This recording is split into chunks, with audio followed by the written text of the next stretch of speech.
Welcome back to another vlog.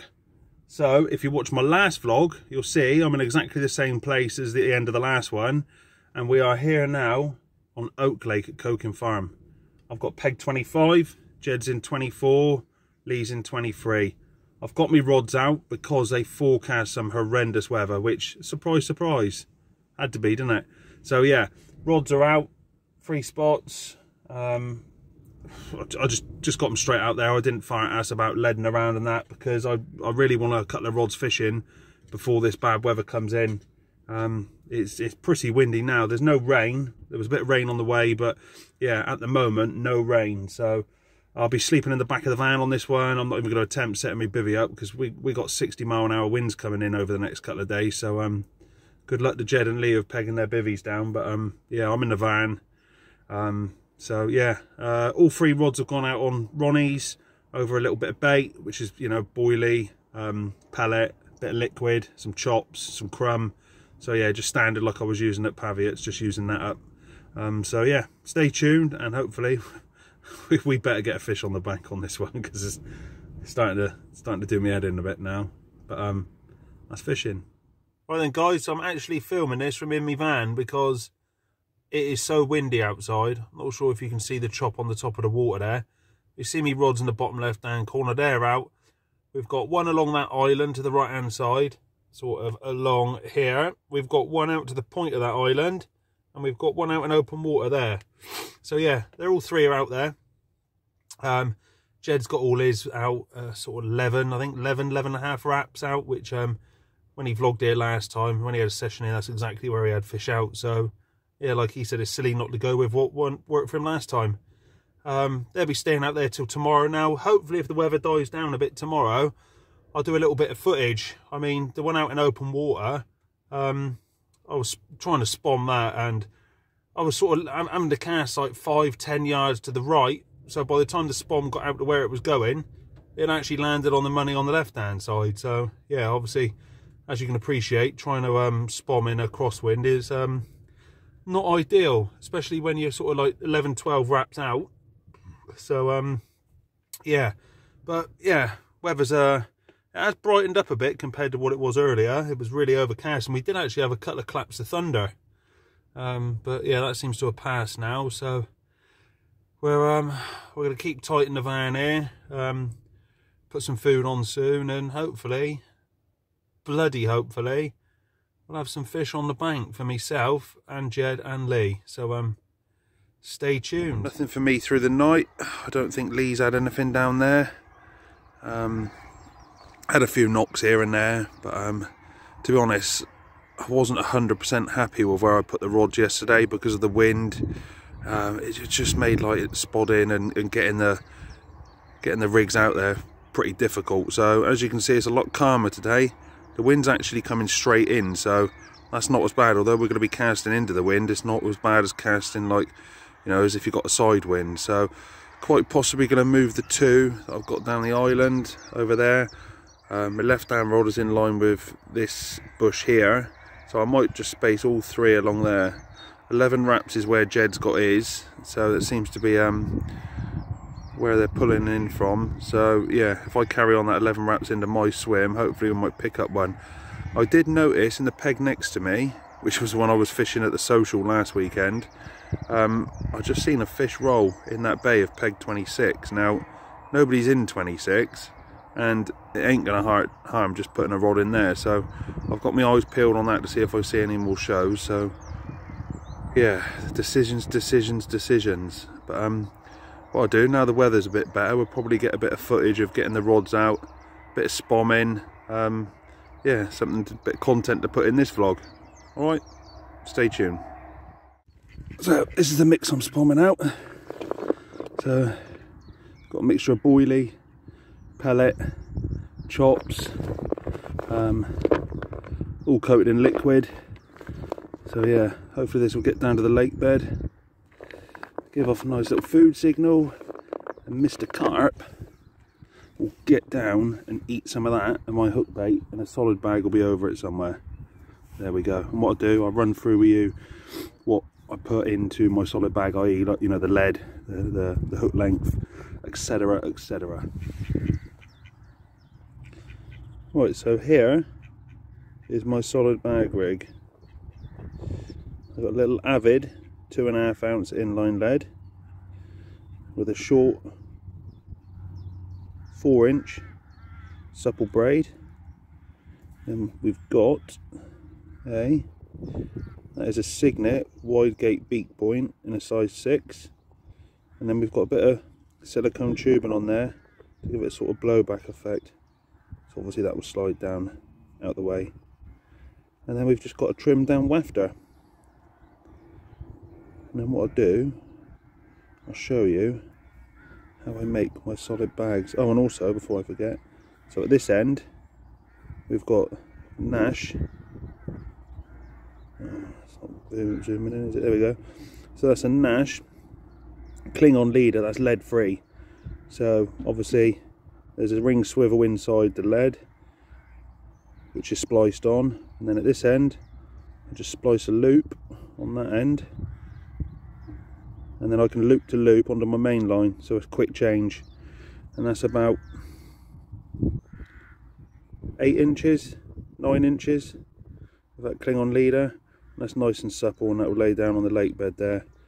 And then obviously we've got the sleeve there, the tail rubber from the inline lead.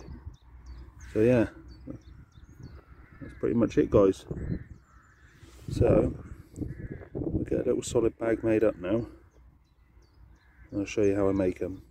So this is the Fox Rapide system. So it comes with a little collar there. This is the small size I'm using here. Slide it down about halfway onto that collar, and what I do,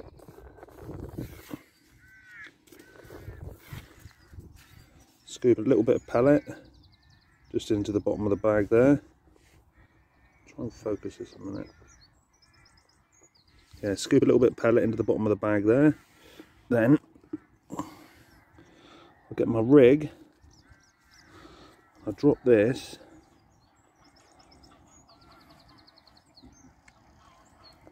into the bag at the bottom, and I'll just pat that down just to make sure that it's lying flat with the hook out of the way. And then I use this little groove at the top to hold the leader. A little scoop.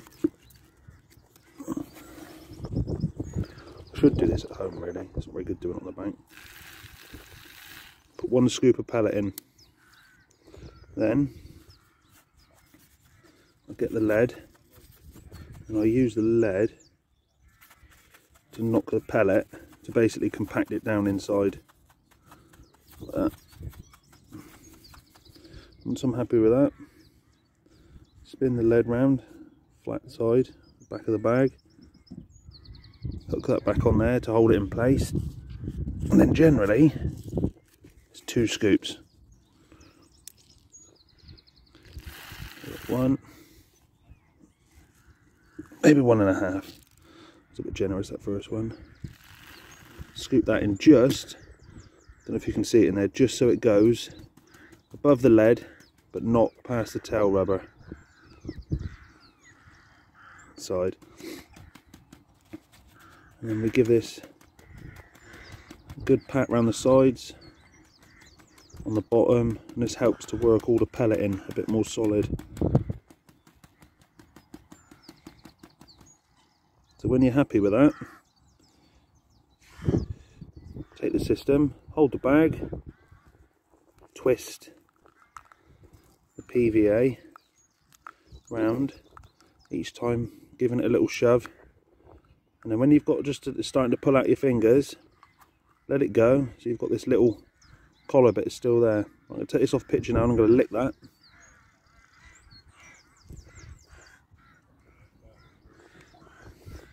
So I've licked that, and what you need to do then is push this collar back down over the PVA bag. So what's that's doing is sticking that folded piece down to the top of the bag. Remove the collar. There we go. So that is stuck down, and that's quite a solid little bag of pellet there. Now what I prefer to do is, as most people, take these little corners. Some people lick them out and some people lick them in. I prefer to go in. So then give that a little lick. And we're folding that down. Just hold it 10 seconds. Let it go. That's that corner done. Get the other corner. Same again, lick it. Don't want to see me licking it. And then stick that down.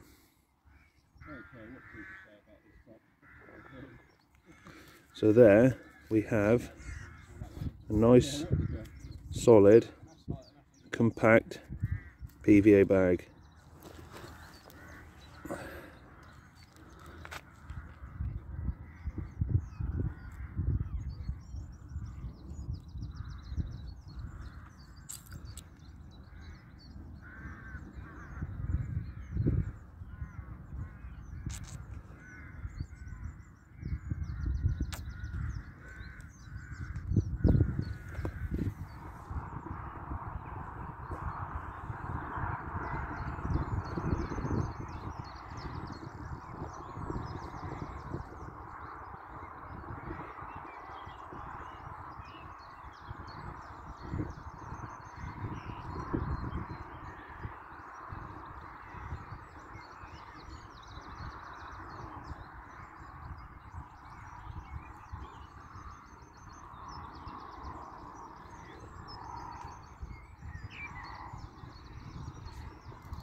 Alright guys, just a quick update. It's 4 o'clock in the afternoon. So we had a little switch up earlier. I didn't bother filming it because it absolutely chucked it down. So I switched all 3 rods over to hinge stiff rigs with some pink krill pop-ups on there. Pink's sort of a go-to colour on here. And I thought, yeah, I've sort of done a lot more subtle stuff. So I thought, you know, let's go in their face. So if there's anything passing by, then hopefully we can pick a fish up. But yeah, debating, I might even pack up early this evening. I mean, I'm due off tomorrow morning anyway. The weather's horrendous. I'll be honest, it's not much of a social. I haven't seen Jed or Lee for about 4 or 5 hours now because it's just, the weather's been relentless. So yeah, I might just call it an early day. Lesson learned, obviously this this sort of vlog's been a... Hang on, let me turn the camera around a minute actually, because there's bloody rain coming in through the window.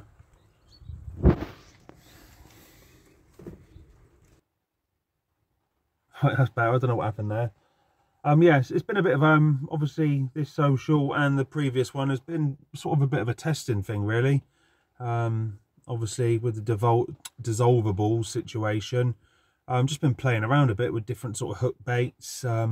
Just seeing how they all sort of work, you know, because, you know, different baits have different buoyancy. So, you know, a lot of the rigs, the Ronnie rigs, the hinge stiff rigs I've got made up, you know, aren't suited to that, you know, those baits. So, yeah, just a bit of a playing around session, really.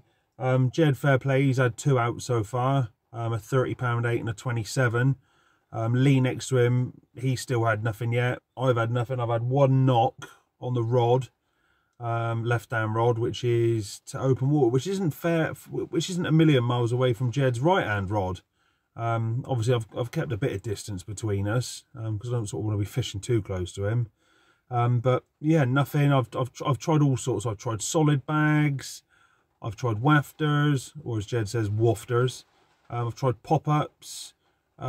Yeah, tried everything really. Tried bright baits now, subtle baits, match the hatch. Yeah, I don't know, tried everything. It just doesn't seem to be in, you know, the fish are in my water. You know, it was exactly the same here last weekend with the BOTB social. The guy in peg 23, which is the one actually Lee's in, he had, I think it was 7 fish out. Chap in 24 next to him had 4 out, and then the guy in 25, which is the peg I'm in now, I don't believe he had any. And there was only a few sort of fish out the lake, but they all literally seemed to come towards that open water between, you know, your pegs 20, 24 and opposite, which is 31 and 30. So yeah, it just seems like the fish are all shoaled up in that sort of middle bowl of water, that deeper water. You know, water temperatures are still pretty cold, to be fair. You know, I was testing some rigs out in the edge and that, and yeah, it's not warmed up a lot. But yeah, it's always going to be an awkward time of the year, especially with the weather conditions. I mean, 4 days ago, we had blazing hot sunshine. I sort of burnt my head a bit, and my big nose as well. So we've gone from literally one extreme to the other. I mean, I'm not making up any excuses at the end of the day. I haven't caught, and that's that. So, but yeah, I'm really looking forward to the future and what it's going to bring, you know, with the dissolvables. There's going to be some big changes there at that company, and the guys are starting to listen already, you know, and, you know, trying to give some positive input, how to improve the brand going forward. So you'll see a lot on Jed's vlogs and that, you know, regarding that, and mine in the future. So yeah, thanks to Luke Meehan for the opportunity and the guys at Dissolvables, and yeah, keep your eyes peeled. But if you don't hear from me again, it's because I have took the decision to pack up early and go home. Next vlog will be, I don't know, probably a day session somewhere, to be honest. The only 48-hour session or overnight session I've got booked in is acorn fishery, and that's not till June. So what are we, halfway through April now? So yeah, I've got nothing booked in for May. Bit of work and stuff here and there, but I'm sure we'll get a day session or maybe just an overnighter in somewhere. So yeah, thanks again for watching, guys. I'm not going to burf on about the old yet, you know, sign, you know, subscribe this, you know the score, please, it does really help, and I appreciate, you know, all the support and you guys taking the time to watch these vlogs. All right, so yeah, thanks again and see you soon.